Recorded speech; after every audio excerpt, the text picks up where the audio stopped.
Good morning and welcome to the Finance Committee meeting, November 18th. We are going to begin our agenda with item 1.01, Collaborative Classroom, and we have Dr. Eric Flack to visit with us about that today.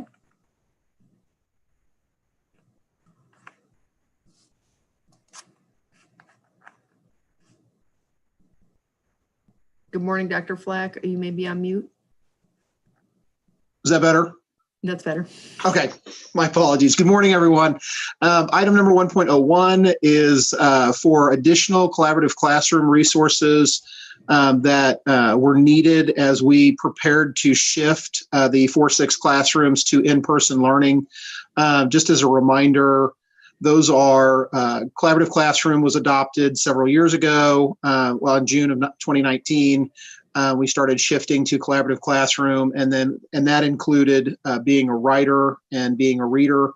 And then this year in several buildings, it included being a reader and making meaning. And this year in several buildings, we started the being a writer, phasing in being a writer over several years. And so the nice part about this is that the resources that we've purchased, even if we lower the number of classrooms in the future, we'll be able to use those resources because not all of our staff members are using being a writer right now. However, in the buildings that they shifted to, we wanted to make sure that they have the correct resources. So I would open that up to any questions or comments.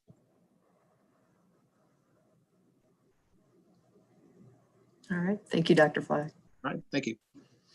Dr. Dulcem will speak to you now about the interim Teamly Summit Facilitator.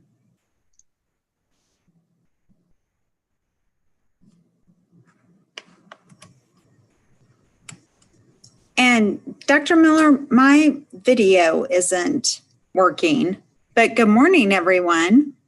Good morning. Oh, there we are. Hey, good morning, everybody. Good to see you again. Good morning. As many of you know, Dan Finn was unfortunately had to resign the rest of his contract for the school year working with Teamly Summit. He has been the facilitator for Teamly Summit since its inception. We wish him well, and he and his wife are now in Florida together. So we had the good fortune working with Dr. Buck. He reached out to some people, and Judy Sclair-Stein, who the board is familiar with through Mac and Jake, and a branch of Mac and Jake Key Concepts, worked with Krista Battaglia. She is here on your agenda for approval.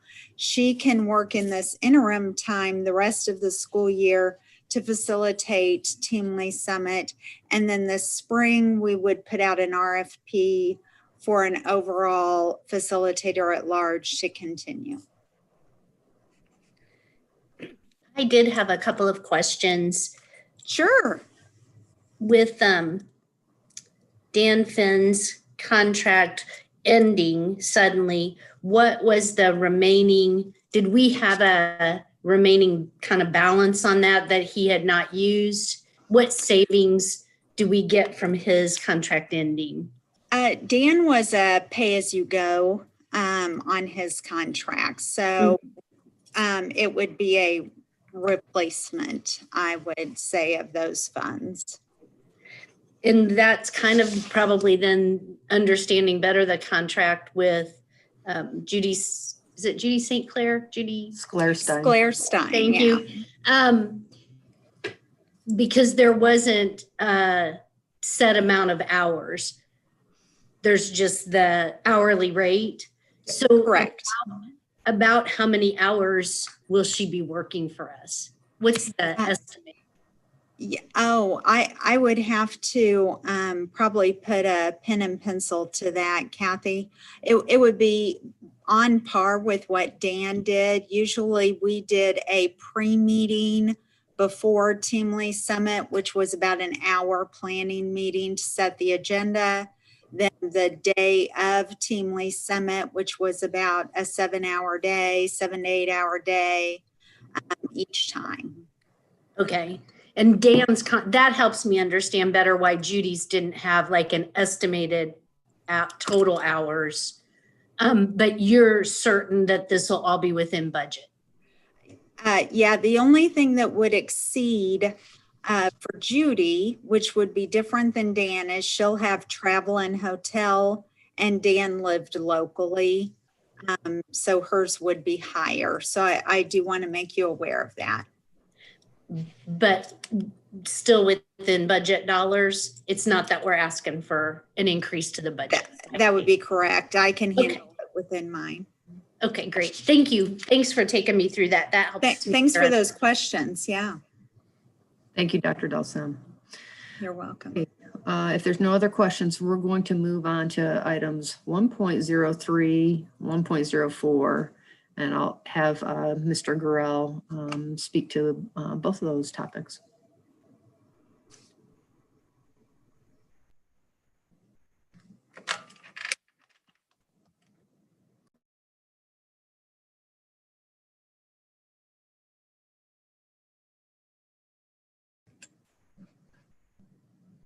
Okay, thank you. It said I couldn't unmute myself.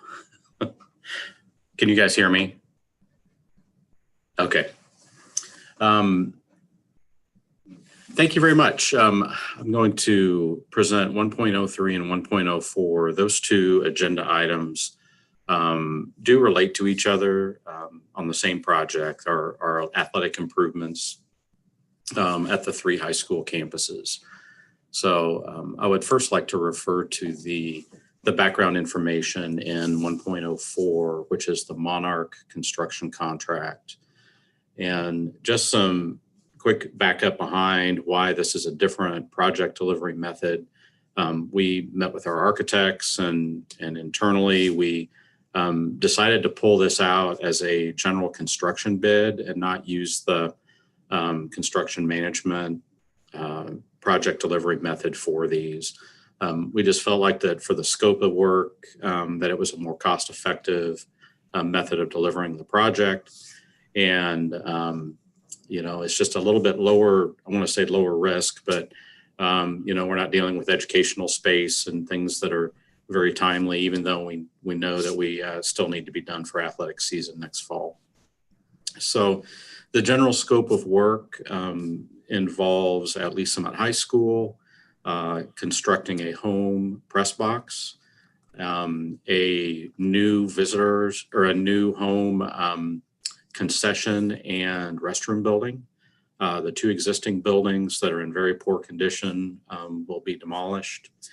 And then ticket booths to create an entry plaza experience. Lee Summit North will have a press box expansion, as well as a visitor concession addition. And Lee Summit West will have also a press box expansion, as well as a visitor restroom concession building on the east side of the stadium. So we bid this project and advertised it according to the state statutes. We had 6 general contractors submit bids, which we were really pleased with. And if you take out the high and low bids, it's really amazing how tight the numbers are. And that's reflective of the quality of construction drawings that were provided by Gould Evans. Contractors obviously all had the exact same picture of what they were bidding. And so our low bidder is Monarch Construction. We have not worked with them before, and they are a fairly new company. They've been around for about 3.5 to 4 years. And so we did some pretty thorough background checks, called references, got qualification statements on them, and see no reason why they can't do a great job for us. And we are excited to get started. So looking at the budget picture on this project, it's very exciting because we can put some money in contingency. As you'll see, we have approximately $1.9 million under budget that we'll just kind of put aside and leave that to SLT and the board to talk through at a future date. So if you wouldn't mind, let me explain 1.03 and then I'll see if anybody has any questions. So again, just as a matter of efficiency, and we really do try to look at each project and even each component of a project and find the most efficient way to deliver that work in the most cost-effective way. And so there was a lot of bleacher work that needed to happen at all three stadiums. Lee Summit High is going to get a whole new home bleacher grandstand. We have expansions on the visitor and home side at every other bank of bleachers. And so as a standalone piece of work, we felt like we could go out and get bids on that from the bleacher contractor as a standalone, so that the general contractor isn't marking that up and adding their own overhead and profit to that. So we received pricing from two local vendors. We felt like having that are both on cooperative purchasing agreements. It's important to us to have a local vendor for our bleachers because we do routine inspections and repairs all the time to our bleachers, and to have that level of support is very important in the process. So we got numbers from two contractors, and Heartland Seating was our low bidder. And so this $1.3 million contract to Heartland is included in that overall budget picture. And so that is, when included in the project, leaves us with that $1.9 million balance. So that being said, I'll open it up to see if you have any questions.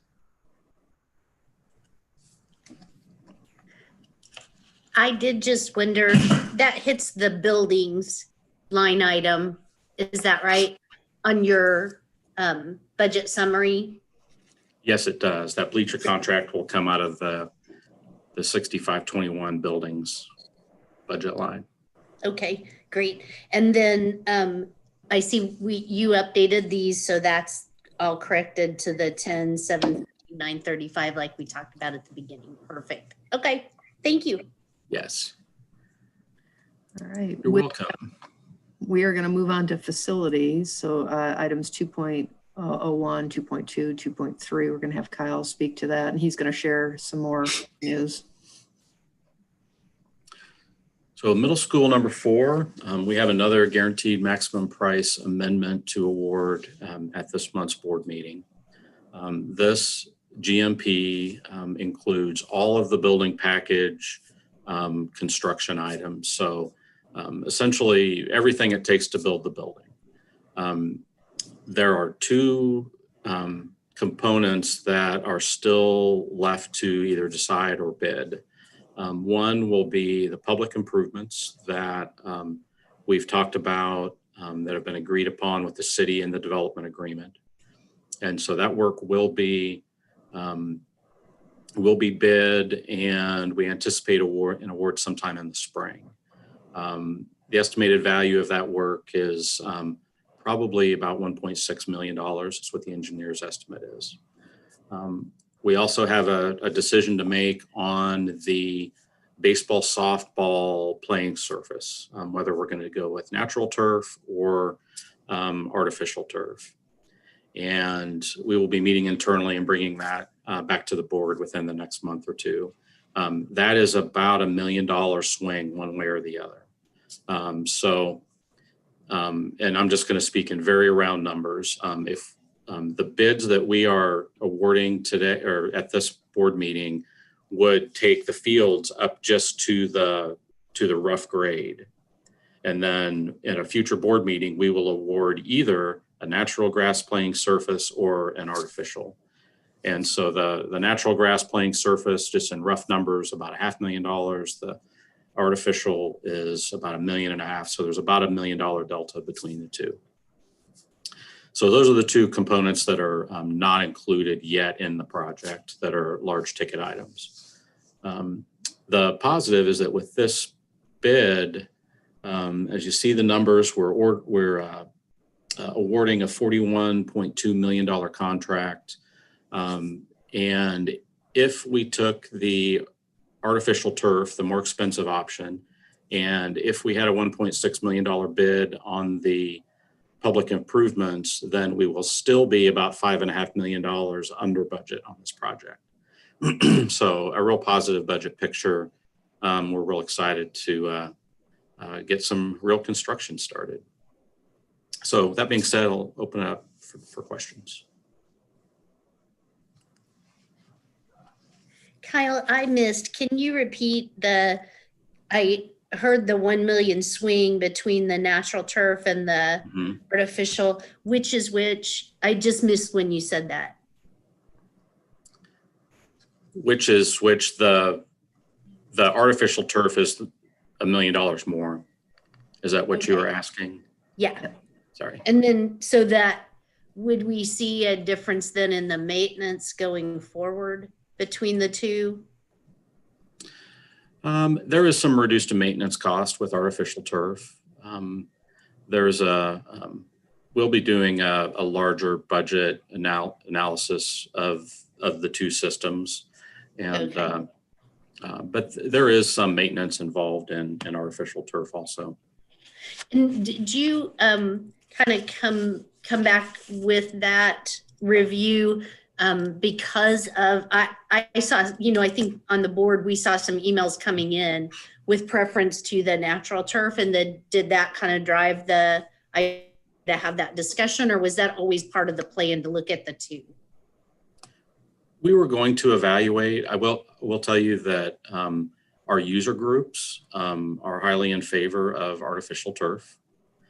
And so, but with anything that we do, yeah, we would have evaluated the pros and cons of the systems and made sure that the cost was appropriate. Great, thank you. Board Member Campbell, when this comes back, it will probably be very important for us to either have Dr. Andrews or Rich Bouchard give what the recommendation is on what the purpose and the rationale. So we'll be sure to do that for the upcoming Board Finance Committee meeting. I think that'd be really helpful, especially knowing that some emails have come in that would help us, address the feedback, right? I think that'd be great. I just have one more quick question. And so GMP 1 and 2 totaled the 16,627, 666. But when I look at outstanding encumbrances for buildings, we're at 16,216, 096. So is that a difference? Am I missing another line item? Are you on the bond report right now? I am, yeah. Okay. And I'm on the line number, so bond new middle school on the 6521 buildings line on the outstanding encumbrances. Hannah, do you mind flipping to the screen to that, if that's possible?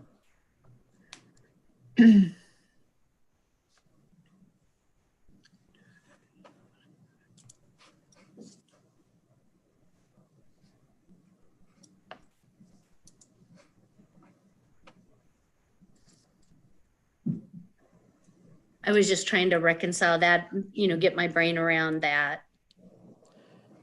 Yeah, I'll drill in and could provide you additional detail on what's included in that number. There are other expenses included in that building line. There are some construction management, pre-construction fees and things like that. So, but we could drill into that and get a summary of that. And if those numbers don't match up, then we can correct that. I think it's less. That 16,216 is less than what GMP 1 and 2 were. That's why I was wondering. Okay, yeah, because it shows that it's more. Okay. I'll check in on that, Kathy. Thank you. Appreciate that. Those were all my only questions on that one. Thanks. All right, so going back to the agenda, we're going to move on to, and you've seen the presentation regarding Lee Summit High School from our architects at Gould Evans. So if you have any questions regarding the high school preliminary development plan, Kyle, is there anything else that you'd like to offer? This is going to Planning Commission on November 12th, and that was approved. And so again, the focus of what they discussed was the metal panels. And we're pleased that it went through the Planning Commission. And I will say this is a little bit different than the conversation we had about the middle school, because there is not any other scope involving the city that is being decided on. There's no public improvements. We're not talking about any other development topics on the project. It's purely related to the metal panels and giving the public the opportunity to weigh in on the metal panel decision, because it's not included as a material outside of industrial zoning as an exterior skin on the building. I will tell you though that City Council has talked about this we've had projects for years that have had this issue, and they recognize it. It is kind of a problem because metal panels are architectural metal panels are a very nice building finish. And, you look at the MIC building or even the Cerner buildings, that are out there. I mean, it is a very high end, long life finish for buildings. And there's a connotation that a metal building, is an industrial building, which is just kind of two different items. So anyway, they're looking at some point changing their UDO so we don't have to go through this. I would like just to say thank you, Mr. Grell and Dr. Miller. I know this coordination with the city and with Planning Commission takes a lot of extra work and effort on your part, and I appreciate your representation of the district there. I think that's great work, and thank you. And we're fortunate to have good city partners too. If there's no questions regarding that, I guess we can go on to the bond budget update.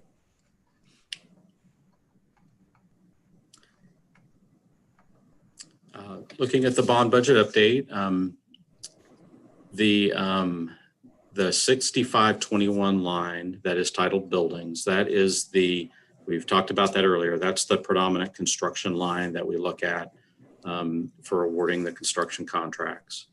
And so that's where you'll see the totals for the projects as they relate to contract awards. So the two items, we've talked them through along with the projects. The athletic project, you can see the remaining balance that matches the board item.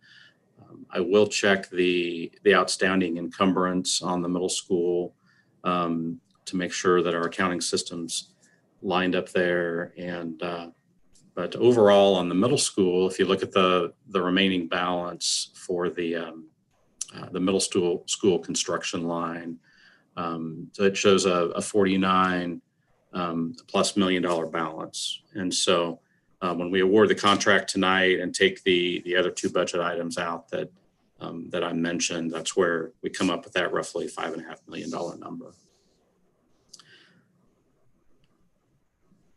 So if there are any questions, I'll be glad to answer them. This report, to be completely honest, I mean, it's looking really polished right now, but we're still kind of working through a few things with it and making sure that it's completely lined up with some things that we've done, pre-bond. We had expenses pre-bond, and we've had to roll in some old encumbrances. And so, but it's really close, and we're really excited to have this this great communication tool for the board and the public. I appreciate all your hard work on this, and Dr. Hedrick, your partnership, and Dr. Miller, certainly yours as well. This is really helpful to just, as we're approving things, look at the line items and see where that impact is. So thank you for that. So moving forward, we will provide reports. You'll notice this report's dated November 13th. For our December Finance Committee meeting, you'll see all of November. So we'll give you month's end information moving forward. So if there's no other questions, we will move on to the finance portion of our meeting, and I'll turn it over to Steve Williams. Good morning. Good morning. I don't know if my video is on or not, but I believe you can all hear me probably. Yes. Super. All right. First item of business on the agenda would be the approval of the transfer of funds. We need, of course, the $1,461,466.24 going from, I guess I can turn on my video here, sorry. There we go. Sorry, now you can see my face. Anyway, okay, for the transfer of funds, the regular transfer from the general fund to the teacher's fund is necessary to balance that out and get that back to zero. So that's the normal. Anything, questions on that? All righty. Then under the treasurer's report, Ms. Hannah, can you pull up the revenue expense one? Thank you very much. All right, super. Okay, some information on the updates for revenue expenses this month. We did move $6.2 million from the bond MOSIP to the cash MOSIP account for the expenses that we incurred from March through September 30th for the bond construction projects. So that does help our cash flow considerably on the operating side that way, since that money was needed to be put back into the cash for that. And then just so you also know that there's another $1.6 million in construction costs that were incurred for bonds in October, but we did not get that transfer made from the bond MOSIP account to the cash MOSIP account in October. So we're a little short there. We will try to do that monthly now going forward and have a little better eye on that. So as we incur those expenditures, we'd like to transfer the bond monies over to the cash MOSIP, so we have that cash available to pay the bills actually. So that will help our cash flow as we keep track of that going forward. So we'll do a better job on that each month going forward. So that will help our cash flow in both of those situations right there. Under the revenues, to compare the percentages of operating monies combined for this year compared to last year's, the 15.51% compared to the 15.25% as of last year. So that's showing us about a 0.26% increase as of the current status for October compared to last year.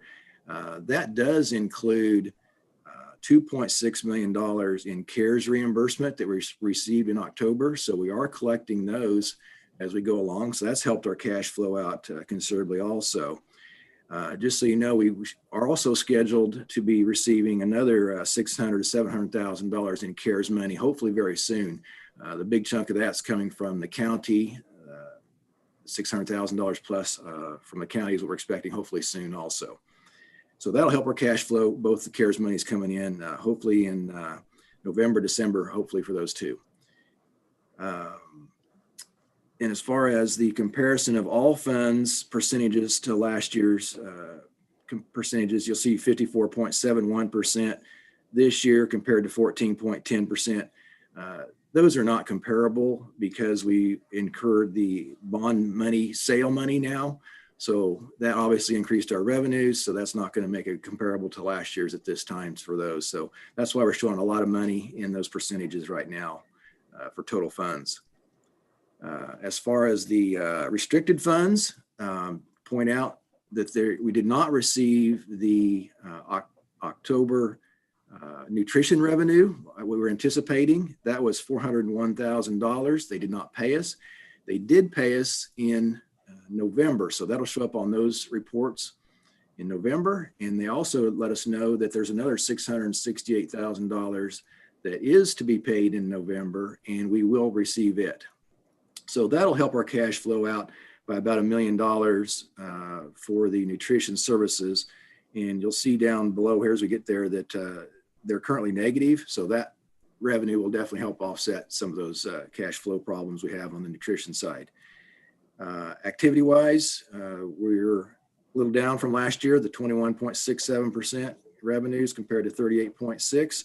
Obviously that's due, we don't have gates, we don't have the programs going we normally have had due to the COVID situation, so that's probably going to continue. Before and after school, the BASS program, obviously it's still struggling with its revenue percentages, 15% compared to 37% last year. Same reason, they don't have the cash revenues coming in like they have, and the expenditures are still there.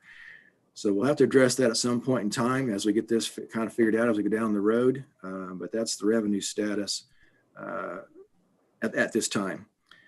Are there any questions I can help with on the revenue side before we jump down to the expenses? All good? Okay, thank you. All right, for expense-wise anyway, percent-wise for operating money, the combined percentages for operating is 29.88% compared to last year's 29.10% at this time. So that is showing a 0.78% increase over last year's operating money, for increase in expenditures. So we are increasing that just a little bit, but it's in the ballpark, it sounds like. The September 20 report we just had last month, that actually was increased by 1.22%. So it is leveling off just a little bit compared to last month. So maybe we're back on track a little bit with more stabilized expenditures. Then as far as total of all expenditures, the 28.7% compared to the previous years of 27.11%, that's in the ballpark. And as far as nutrition, activity, and BASS, you can see the percentages compared to last year's on all of those. Expenditures are down in basically all the cases, it looks like. From the nutrition side, we don't have probably the food costs coming in as like I had before. And so that's a good thing on that. However, you drop down below that on the total picture of all restricted funds at the very bottom in the right-hand corner, you'll still notice right now the nutrition is a negative $900,000. So that $1 million we just talked about earlier in the revenues coming in will help with that. Activities is still a little bit less than last year's for the same reason, the COVID issues. And the cash balances in the BASS program, like we just talked about, is about $900,000 negative at this time. And we'll need to address those cash issues with some kind of a transfer if they don't have the revenues coming in, or figure that out as we go along through the year. I don't have a real good answer for that quite yet. As far as the operating money wise for cash compared to last year's, we have the 12.17% compared to the 15.23% last year. So we are down 5.36 million in operating fund balances right now for cash. And that is a 3.06% decrease, which goes along with the rest of the cash flow issues we've talked about for several months now. So that is the summary of the cash revenue expense report. Are there any questions I could help address? Okay. And Ms. Hannah, if you could move over to the balance sheet side of it.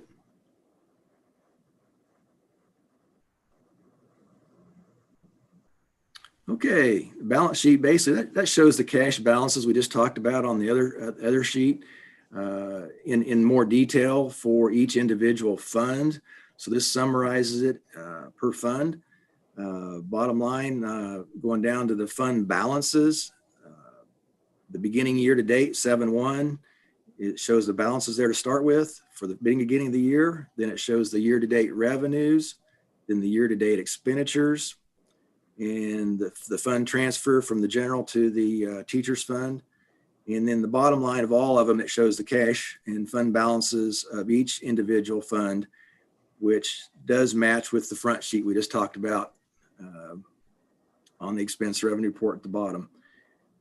It just basically shows more details on each fund. So are there any questions on the fund balance report?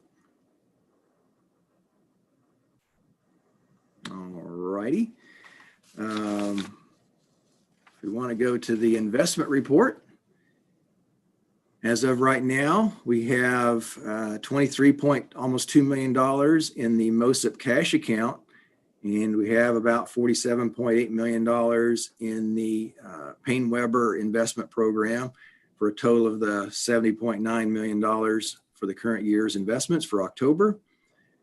Comparing that to last year's, the 74.5 at this point in time, we are down in cash investments about $3.5 million compared to last year. And that does correlate with our expenditures and the revenues we just talked about on the other reports. So we're a little short on cash right now compared to last year. Cash flow wise, I do think we are okay. We've looked at that. We've done some analysis on cash flow, comparing last year's expenditures and revenues at this time for November and through December. And it projects that we'll have about $17 million potentially at the end of November. And we should get up to about $57 million in December ending balances as far as I can estimate right now. So can I help with any questions or comments that I can address? All right. Well, thank you very much. That should conclude ours. And you can see we obviously have the checks and so forth that we had from the previous reports on there also. All right. Board Member Campbell, Board Member Hedrick, any other questions before we end our meeting today? I have kind of a maybe procedural question. Would we, when you ask if there are questions, if we don't have questions, would you like us to say, no, we don't have any questions? Or it's kind of like what, I'm just trying to procedurally make sure everybody's kind of on the same page. So, or we could use the chat, I guess, and say we don't have questions. I just want to say, or we can shake our head or whatever. Yeah. But I do the hard try to figure out whether it's someone has a question or no, it's okay to move on. So, and I've thought about that multiple times the last few months, as because Zoom makes that a little bit more difficult than when you're in person. But I just, that was kind of been on my mind. So I do have your pictures up. So if I see a head shake, then we just keep moving on. Does that work? Yeah. That sounds good to me. Whatever works for you folks. But yeah, if I don't hear something pretty quick, then I'll just keep going. But thank you very much. Thanks. I appreciate you very much. Thank you. All right. Well, I hope everybody has a good day. Thank you. You too. I did have just one question on the project timeline that had been provided earlier. Yes. Do you want me to just send a couple of things that we talked about? I did find that copy with my notes from our meeting. So we can get that updated and have that partner with the bond issue budget summary. So moving forward, that graphic that Katie Bergen's office and have that along with the bond summary report, have both attachments. Okay, we can absolutely do that. And one of the things, Board Member Campbell, when the construction managers give their presentation on a monthly basis, timeline will be a key part of their presentation, just in the open meeting as well. Great. Yeah, thank you. That's great. All right, thanks. Thanks. Have a good day. All right, bye-bye. Thanks, everyone. Bye. Have a good day.